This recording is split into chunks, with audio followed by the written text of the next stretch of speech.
बच्चों आगे देखियो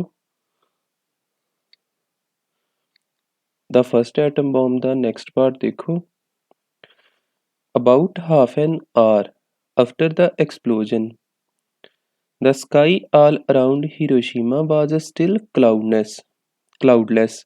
A fine rain began to fall on the town and went on for about 5 minutes. ਜਿੱਦਾਂ ਧਮਾਕਾ ਹੋਇਆ ਧਮਾਕੇ ਦੇ ਮਗਰੋਂ ਅੱਧੇ ਘੰਟੇ ਬਾਅਦ ਅਸਮਾਨ ਵਿੱਚ ਬਿਨਾਂ ਕਿਸੇ ਬੱਦਲ ਤੋਂ ਮਤਲਬ ਉੱਥੇ ਕਲਾਊਡਲੈਸ ਲਿਖਿਆ ਨਾ ਵਰਡ ਵੀ ਅਸਮਾਨ 'ਚ ਬੱਦਲ ਨਹੀਂ ਹੈਗਾ ਬਿਨਾਂ ਕਿਸੇ ਬੱਦਲ ਤੋਂ ਹੀ ਵਰਖਾ ਹੋਣ ਲੱਗ ਪਈ ਤੇ ਕਿੰਨਾ ਚਿਰ ਜਾਰੀ ਰਹੀ ਵਰਖਾ 5 ਮਿੰਟ ਤੱਕ It was caused by the sudden rise of overheated air to a great height, where it condensed and fell back as a rain. ਹੁਣ ਇਹ ਬਿਨਾਂ ਬੱਦਲ ਤੋਂ ਬਰਸਾਤ ਕਿਉਂ ਹੋਈ ਆ ਕਿਉਂਕਿ ਬੜੀ ਹੀ ਗਰਮ ਹਵਾ ਚੱਲੀ ਸੀ ਇੱਕਦਮ ਤੇ ਗਰਮ ਹਵਾ ਜਿਹੜੀ ਆ ਹਲਕੀ ਹੌਲੀ ਹੋ ਕੇ ਉੱਪਰ ਨੂੰ ਉੱਠੀ ਉੱਪਰ ਜਾ ਕੇ ਉਹ ਸੰਘਣੀ ਹੋ ਗਈ ਕੰਡੈਂਸ ਹੋ ਗਈ ਤੇ ਕੰਡੈਂਸ ਹੋਣ ਤੋਂ ਬਾਅਦ ਉਹ ਵਰਖਾ ਦੇ ਰੂਪ ਵਿੱਚ ਹੇਠਾਂ ਆ ਗਈ ਵਾਪਸ Then a violent wind rose, and the fire extended with terrible rapidity because most Japanese houses are built only of timber and straw. ਫਿਰ ਇੱਕ ਬੜੀ ਹੀ ਭਿਆਨਕ ਹਨੇਰੀ ਪੈਦਾ ਹੋਈ ਤੇ ਜਿਹੜੀ ਹਨੇਰੀ ਦੇ ਨਾਲ ਅੱਗ ਜਿਹੜੀ ਆ ਉਹ ਤੇਜ਼ੀ ਨਾਲ ਫੈਲ ਗਈ ਉੱਥੇ ਅੱਗ ਵੀ ਹੋਊਗੀ ਨਾ ਕਿਉਂਕਿ ਬੌਂਬ ਦਾ ਅਟੈਕ ਹੋਇਆ ਤੇ ਅੱਗ ਤੇਜ਼ੀ ਨਾਲ ਫੈਲ ਗਈ ਕਾਰਨ ਕੀ ਸੀ ਉਹਦੇ ਇੱਦਾਂ ਫੈਲਣ ਦੇ ਕਿਉਂਕਿ ਜਾਪਾਨੀਆਂ ਦੇ ਜ਼ਿਆਦਾਤਰ ਮਕਾਨ ਲੱਕੜ ਤੇ ਸੁੱਕੀ ਘਾਹ ਦੇ ਟਿੰਬਰ ਸਟਰਾ ਸੁੱਕੀ ਘਾਹ ਹੀ ਕਹਿ ਸਕਦੇ ਆਪਾਂ ਉਹਦੇ ਬਣੇ ਤੇ ਉਹਨਾਂ ਨੂੰ ਅੱਗ ਨੇ ਜ਼ਿਆਦਾ ਫੜਿਆ by the evening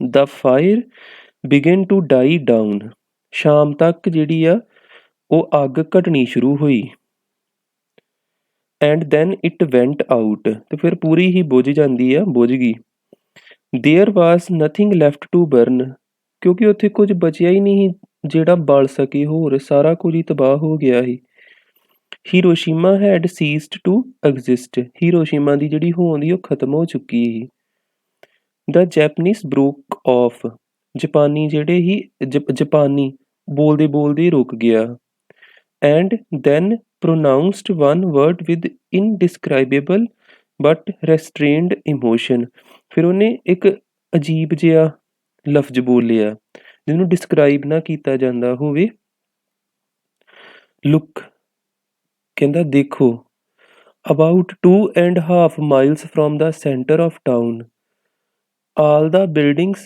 had been burnt out and destroyed ਵੀ ਜਿੱਥੇ ਸੈਂਟਰ ਆਫ ਦਾ ਟਾਊਨ ਜਿੱਦਾਂ ਆਪਾਂ ਕਹਿ ਸਕਦੇ ਹਾਂ ਉਸ ਕਸਬੇ ਦੇ ਉਸ ਨਗਰ ਦੇ ਕੇਂਦਰ ਵਿੱਚ ਜਿੱਦਾਂ ਮਿਡਲ ਵਿੱਚ ਕਹਿ ਸਕਦੇ ਜਾਂ ਜਿੱਥੋਂ ਵੀ ਉੱਥੇ ਸਾਰੀਆਂ ਐਕਟੀਵਿਟੀ ਸ਼ੁਰੂ ਹੁੰਦੀਆਂ ਹੋਣਗੀਆਂ ਉਸ ਸੈਂਟਰ ਤੋਂ ਕਿੰਨੇ ਮੀਲ ਕਿਹਾ 2.5 ਮੀਲ 2.5 ਮੀਲ ਦੀ ਦੂਰੀ ਤੱਕ ਸਾਰੀਆਂ ਹੀ ਇਮਾਰਤਾਂ ਸੜ ਚੁੱਕੀਆਂ ਸਨ ਤੇ ਨਸ਼ਟ ਹੋ ਚੁੱਕੀਆਂ ਸੀ only traces of the foundation and piles of debris and rusty charred ironwork were left ਵੀ ਕੁਝ ਨੀਹਾਂ ਦੇ ਚਿੰਨ੍ਹ ਆਪਾਂ ਕਹਿ ਸਕਦੇ ਵੀ ਹਾਂ ਇੱਥੇ ਮਕਾਨ ਹੈਗਾ ਹੀ ਕੁਝ ਨੀਹਾਂ ਜੀਆਂ ਬਚੀਆਂ ਹੋਣਗੀਆਂ ਤੇ ਲੋਹੇ ਦੇ ਜੰਗਾਲੇ ਹੋਏ ਗਾਡਰ ਗੁੱਡਰ ਇਹੋ ਜਿਹਾ ਕੁਝ ਬਚਿਆ ਹੋਊਗਾ ਇਹੋ ਹੀ ਲੱਭਦਾ ਸੀ ਇੱਦਾਂ ਦੇ ਅੰਸ਼ ਜਿਹੇ ਲੱਭਣ ਡਿਆ ਸੀ ਟਰੇਸਿਸ ਲੱਭਦੇ ਪਏ ਸੀ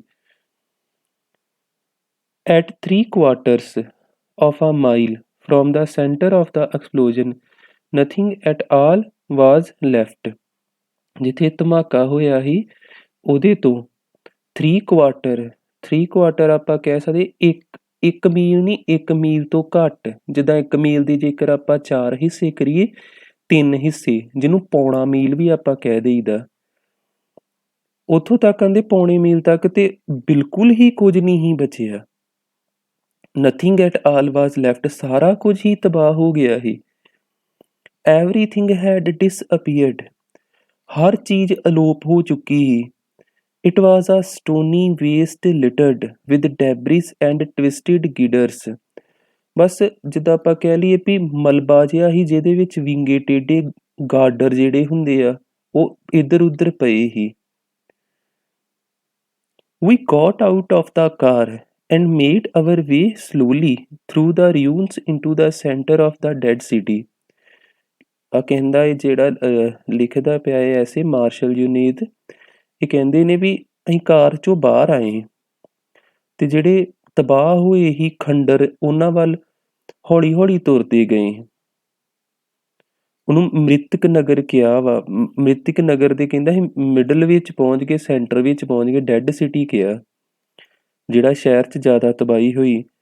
ਐਬਸਲਿਊਟ silence reigned in the whole city। ਜਿਹੜਾ ਸਾਰੇ ਸ਼ਹਿਰ ਦੇ ਵਿੱਚ, ਸਾਰੇ ਨਗਰ ਦੇ ਵਿੱਚ ਪੂਰੀ ਖਾਮੋਸ਼ੀ, ਐਨ ਚੁੱਪ-ਚਾਪ ਛਾਈ ਹੋਈ ਸੀ ਉੱਥੇ। There was not even a survivor searching in the ruins, though some distance away a group of soldiers was clearing a passage through the debris। ਕਹਿੰਦੇ ਵੀ ਉੱਥੇ ਜਿੱਦਾਂ ਜੇ ਕੋਈ ਵੀ ਇੱਦਾਂ ਦਾ ਬੰਦਾ ਜਿਉਂਦਾ ਬਚਿਆ ਹੀ ਨਹੀਂ ਸੀ ਜੋ ਉਹਨਾਂ ਖੰਡਰਾਂ 'ਚੋਂ ਕੁਝ ਲੱਭ ਰਿਹਾ ਹੋਵੇ, ਵੀ ਉਹਨੂੰ ਲੱਗਾ ਹੋਵੇ ਵੀ ਇੱਥੇ ਉਹਦਾ ਘਰ ਹੀ, ਕੋਈ ਚੀਜ਼ ਉੱਥੇ ਫੋਲਦਾ ਪਿਆ ਹੋਵੇ, ਵੀ ਕੁਝ ਉੱਥੇ ਕੋਈ ਪਤਾ ਬਚਿਆ ਹੀ ਨਹੀਂ ਸੀ ਕਹਿੰਦੇ। ਪਰ ਕੁਝ ਦੂਰੀ 'ਤੇ ਕਹਿੰਦੇ ਫੌਜੀਆਂ ਦਾ ਇੱਕ ਦਲ ਹੀ, ਗਰੁੱਪ ਆਫ ਸੋਲਜਰਸ, ਜਿਹੜਾ ਮਲਬੇ ਨੂੰ ਸਾਫ਼ ਕਰਕੇ ਇੱਕ ਰਸਤਾ ਜਿਹਾ ਬਣਾ ਰਿਹਾ ਸੀ। There was not a bird or an animal to be seen anywhere। ਕਿਸੇ ਵੀ ਥਾਂ 'ਤੇ ਕਹਿੰਦੇ ਕੋਈ ਪੰਛੀ, ਕੋਈ ਜਾਨਵਰ ਵਿਖਾਈ ਨਹੀਂ ਦਿੰਦਾ ਪਿਆ ਉੱਥੇ। Professor Tsuki, one of the leading surgeons in Japan, led the way and spoke in a loud,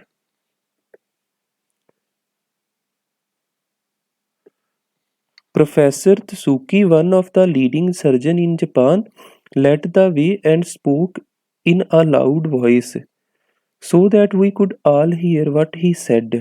professor Suzuki ਜਿਹੜਾ ਹੀ ਜਾਪਾਨ ਦੇ ਮੁੱਖ ਸਰਜਨਾਂ 'ਚੋਂ ਇੱਕ ਹੀ, ਉਹ ਸਰਜਨ ਸਮਝਦੇ ਹੀ ਹੋ ਕੇ ਤੁਸੀਂ। ਉਹਨੇ ਰਾਹ ਵਿਖਾਇਆ ਇਹਨਾਂ ਨੂੰ, ਲੈਡ ਦਾ ਵੇ, ਤੇ ਉੱਚੀ ਆਵਾਜ਼ ਵਿੱਚ ਬੋਲਦਾ ਹੀ ਜਾ ਰਿਹਾ ਸੀ ਉਹ। ਵੀ ਉਹ ਕਿਉਂ ਬੋਲਦਾ ਪਿਆ ਸੀ? ਤਾਂ ਕਿ ਕਹਿੰਦਾ ਅਸੀਂ ਉਹਨੂੰ ਕੁਝ ਉਸਦਾ ਸਭ ਕੁਝ ਸੁਣ ਸਕੀਏ ਜੋ ਬੋਲ ਰਿਹਾ, ਤਾਂ ਕਰਕੇ ਉਹ ਲਾਊਡਲੀ ਸਪੀਕ ਕਰਦਾ ਪਿਆ ਸੀ।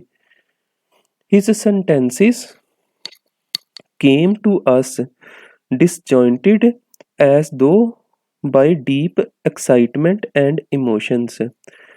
ਉਹਦੇ ਜਿਹੜੇ ਸੈਂਟੈਂਸ ਸੀ, ਉਹਦੀਆਂ ਗੱਲਾਂ ਸੀ, ਉਹਦੇ ਵਾਕ ਸੀ, ਇਹਨਾਂ ਤੱਕ ਅੱਧੇ ਆਂਦਾ ਸਾਡੇ ਤੱਕ ਅੱਧੇ ਪਚੱਧੇ ਜੇ ਵੀ ਥੋੜ੍ਹਾ ਬਹੁਤ ਜੇ ਇੰਝ ਪਹੁੰਚ ਰਹੇ ਸੀ ਵੀ ਜਿਵੇਂ ਉਹ ਸਾਡੇ ਵਿੱਚ ਜੋਸ਼ ਤੇ ਭਾਵਨਾਵਾਂ, ਜਿੱਦਾਂ ਐਕਸਾਈਟਮੈਂਟ ਤੇ ਇਮੋਸ਼ਨਸ, ਉਹ ਸੈਂਟੈਂਸ ਜਿਹੜੇ ਆ ਭਰੇ ਹੋਣ ਵੀ ਇੱਦਾਂ ਪਹੁੰਚਦੇ ਪਏ ਸੀ ਸਾਡੇ ਤੱਕ। We must open our minds, ਵੀ ਸਾਨੂੰ ਆਪਣੇ ਦਿਮਾਗ ਦੇ ਦਰਵਾਜ਼ੇ ਖੋਲ੍ਹ ਦੇਣੇ ਚਾਹੀਦੇ ਹਨ। We must try to understand everything. ਕੁਝ ਇੱਦਾਂ ਦੇ ਸੈਂਟੈਂਸ ਹੋਣਗੇ ਨਾ, ਉਹ ਕਹਿੰਦਾ ਪਿਆ ਹੋਊਗਾ ਵੀ ਸਾਨੂੰ ਹਰ ਚੀਜ਼ ਜਿਹੜੀ ਆ ਸਮਝਣ ਦੀ ਕੋਸ਼ਿਸ਼ ਕਰਨੀ ਚਾਹੀਦੀ ਹੋਊਗੀ।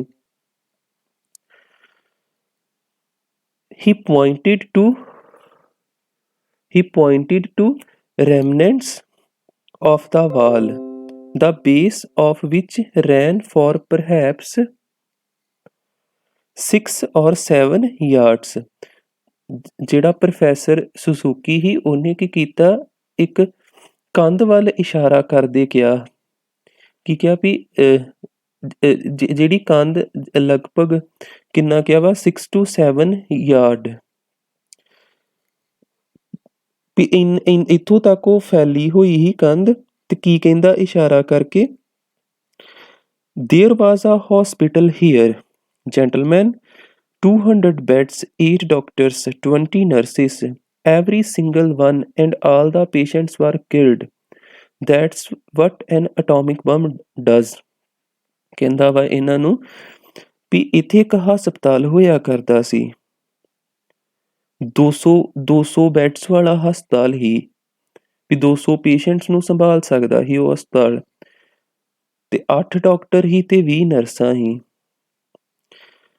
ਤੇ every single one and all the patient ਵਰ ਕਿਲਡ। ਹਰ ਜਾਣਾ ਮਾਰਿਆ ਗਿਆ। ਡਾਕਟਰ, ਨਰਸ, ਪੇਸ਼ੈਂਟ, ਸਾਰੇ ਮਰੀਜ਼ ਤੱਕ ਸਭ ਮਾਰੇ ਗਏ।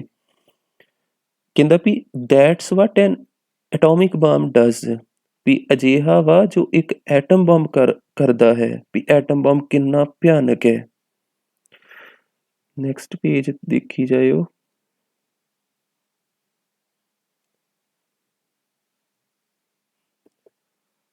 ਲਾਸਟ ਪੇਜ ਹੈ ਆਪਣਾ।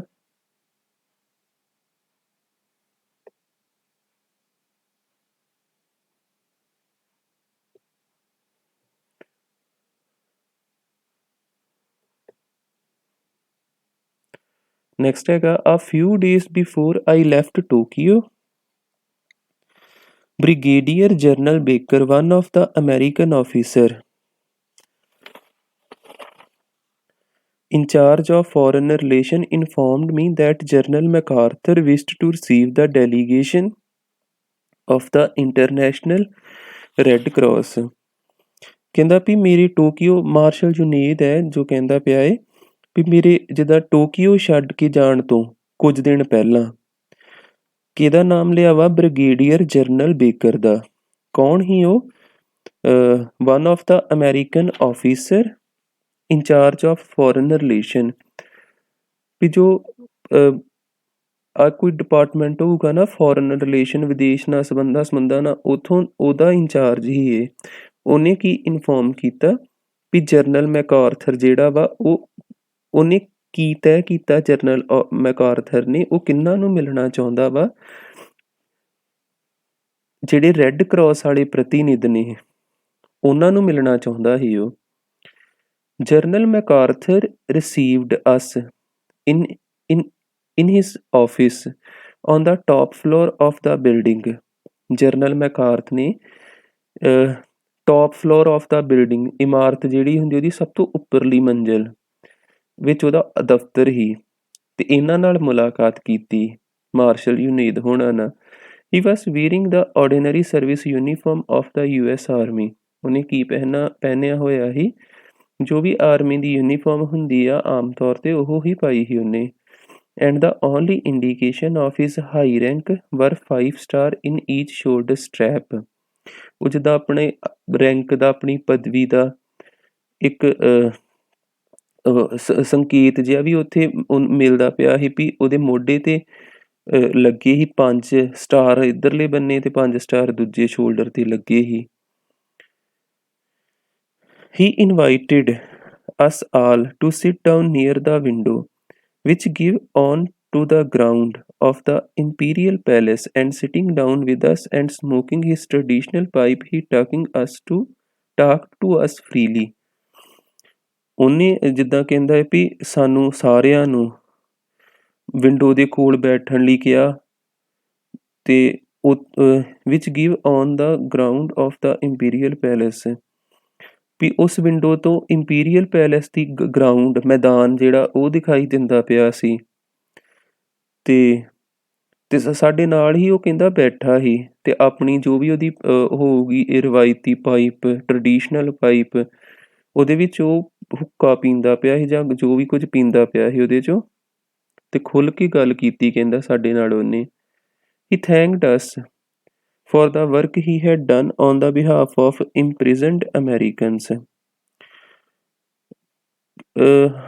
but we could feel that his thoughts went even further than the fate of his own men. He was thinking of everyone who had been assisted and protected by the Red Cross, of those who in their exile and their humiliation had no other hope of assistance।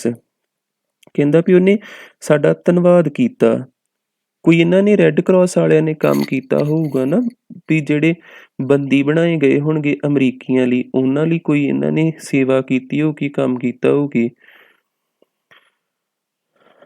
ਪਰ ਕਹਿੰਦੇ ਵੀ ਅਸੀਂ ਮਹਿਸੂਸ ਕੀਤਾ ਕਿ ਉਹਦੀ ਜਿਹੜੀ ਸੋਚ ਆ ਆਪਣੇ ਲੋਕਾਂ ਤੋਂ ਅੱਗੇ ਤੱਕ ਜਾਂਦੀ ਸੀ। ਇੱਦਾਂ ਦਾ ਇੱਥੇ ਕੋਈ ਮੀਨਿੰਗ ਨਿਕਲਦਾ ਪਿਆ। He was thinking of everyone who had been assisted and protected by the Red Cross, ਵੀ ਉਹ ਸਾਰਿਆਂ ਦੇ ਬਾਰੇ ਹੀ ਸੋਚ ਰਿਹਾ ਸੀ ਜਿਨ੍ਹਾਂ ਨੂੰ ਰੈੱਡ ਕਰਾਸ ਦੇ ਦੁਆਰਾ ਅਸਿਸਟੈਂਟ ਦਿੱਤੀ ਗਈ, ਸਹਾਇਤਾ ਦਿੱਤੀ ਗਈ ਤੇ ਉਹਨਾਂ ਦੀ ਰੱਖਿਆ ਕੀਤੀ ਗਈ।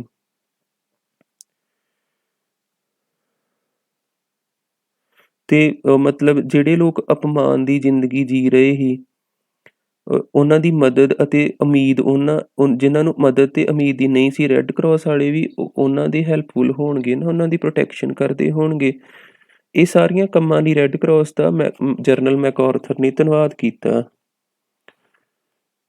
The supreme value of human life and human blood has been forgotten, he said, and human dignity too. ਉਹਨੇ ਕੀ ਕਿਹਾ? ਉਹਨੇ ਹਿਊਮਨ ਲਾਈਫ ਤੇ ਹਿਊਮਨ ਬਲੱਡ ਦਾ, ਮਨੁੱਖ ਦੇ ਜੀਵਨ ਤੇ ਮਨੁੱਖ ਦੇ ਖੂਨ ਦਾ ਜਿਹੜਾ ਬੜਾ ਹੀ ਉੱਚਾ ਸੁਪਰੀਮ ਵੈਲਿਊ, ਸਰਵ ਉੱਚ ਮੁੱਲ ਹੀ, ਉਹ ਕਹਿੰਦਾ ਵੀ ਉਹਨੂੰ ਭੁਲਾ ਦਿੱਤਾ ਗਿਆ ਵਾ। ਉਹਨੇ ਕਿਹਾ ਇਹ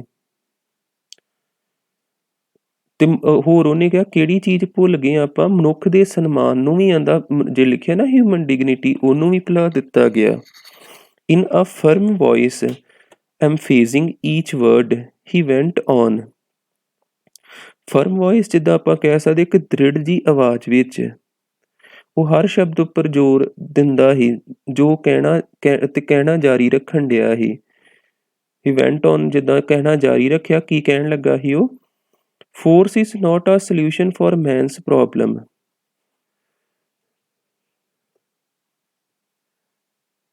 ਲਾਸਟ 2-3 ਪੈਰਾਗ੍ਰਾਫ ਨੇ ਕਿ ਇੱਥੇ force is not a solution for man's problem. Force on its own is nothing. It never has the last word. Perhaps you find it strange that I, a professional soldier, should say that to you. ਉਹ ਕਹਿੰਦਾ ਵਾ ਵੀ ਤਾਕਤ ਜਿਹੜੀ ਆ, force, ਇਹਦਾ ਜਿਹੜਾ ਇਸਤੇਮਾਲ ਆ, ਇਹ ਮਨੁੱਖੀ ਸਮੱਸਿਆਵਾਂ ਦਾ ਹੱਲ ਨਹੀਂ ਹੈ। ਕਹਿੰਦਾ ਤਾਕਤ ਨੂੰ ਵਰਤ ਕੇ ਮਨੁੱਖ ਦੀਆਂ ਮੁਸ਼ਕਿਲਾਂ ਦਾ ਹੱਲ ਕੱਢਣਾ ਇਹ ਚੀਜ਼ ਨਹੀਂ ਹੁੰਦੀ। ਕਹਿੰਦਾ force on its own is nothing. ਤਾਕਤ ਕਹਿੰਦਾ ਆਪਣੇ ਆਪ ਵਿੱਚ ਕੁਝ ਵੀ ਨਹੀਂ ਹੈ। it never has the last word.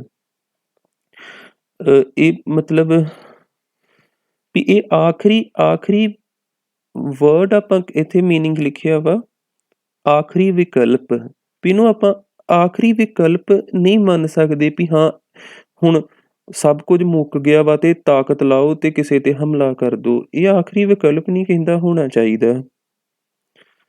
Perhaps you find it strange that I, ਕਹਿੰਦਾ ਸ਼ਾਇਦ ਤੁਹਾਨੂੰ ਇਹ ਅਜੀਬ ਲੱਗੇ ਕਿ as I am professional soldier should say that to you, ਵੀ ਮੈਂ ਇੱਕ ਪੇਸ਼ੇ ਤੋਂ ਫੌਜੀ ਹਾਂ ਤੇ ਤੁਹਾਡੇ ਨਾਲ ਇੱਦਾਂ ਦੀ ਗੱਲ ਕਰਨ ਡਿਆ ਵੀ ਤਾਕਤ ਨਹੀਂ ਸਹੀ ਹੁੰਦੀ ਇਸ ਤਰ੍ਹਾਂ, ਵੀ ਫੌਜੀ ਹੋ ਕੇ ਵੀ ਇੱਦਾਂ ਦੀ ਗੱਲ ਕਰਦਾ ਪਿਆ, ਸ਼ਾਇਦ ਤੁਹਾਨੂੰ ਕਹਿੰਦਾ ਅਜੀਬ ਲੱਗੇ। The chief architect of victory in the Pacific did not conceal his opinion.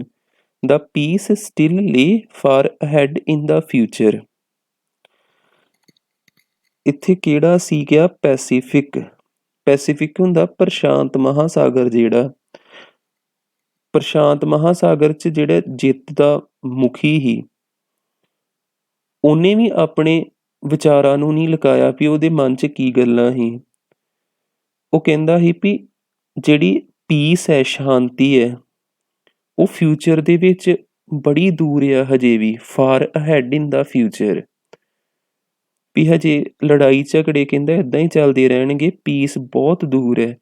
even with our present weapons, he went on, not including those still to be developed, a new war would leave nothing behind worthy to mention. ਉਹ ਕਹਿੰਦਾ ਵੀ ਜਿਹੜੇ ਸਾਡੇ ਮਤਲਬ ਹੁਣ ਦੇ ਹਥਿਆਰ ਆ, ਜਿੱਦਾਂ ਦੇ ਸਾਡੇ ਕੋਲ, ਉਹਨੇ ਇੱਦਾਂ ਕਹਿਣਾ ਜਾਰੀ ਰੱਖਿਆ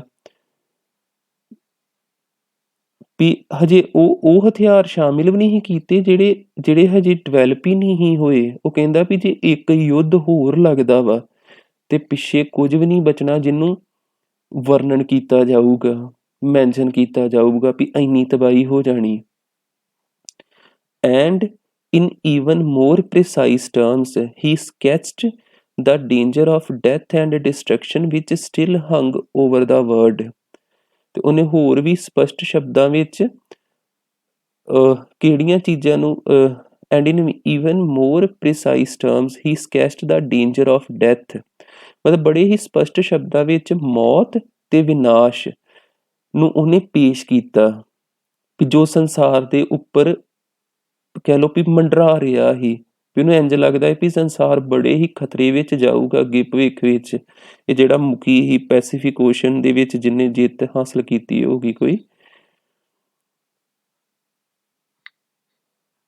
Too much has been destroyed in this war, and the physical exhaustion is too great for there to be another war during the next 20 or 25 years। ਇਹ ਜਿਹੜਾ ਯੁੱਧ ਸੀ ਇਹ 'ਚ ਬਹੁਤ ਜ਼ਿਆਦਾ ਨਸ਼ਟ ਹੋ ਗਿਆ ਸੀ ਤੇ ਸਰੀਰਿਕ ਥਕਾਵਟਾਂ ਜਿਹੜੀਆਂ ਸੀ ਉਹ ਵੀ ਇੰਨੀਆਂ ਜ਼ਿਆਦਾ ਸੀ ਵੀ 20 ਤੋਂ 25 ਸਾਲ ਤੱਕ ਹੋਰ ਯੁੱਧ ਲੜਿਆ ਜਾਣਾ ਸੰਭਵ ਸੀ, ਵੀ ਹੋਰ ਲੜਾਈ ਹੋ ਹੀ ਨਹੀਂ। ਫਿਜ਼ੀਕਲ ਐਗਜ਼ੌਸ਼ਨ ਮਤਲਬ ਸਰੀਰਿਕ ਥਕਾਵਟ ਹੀ ਹੁੰਦੀ।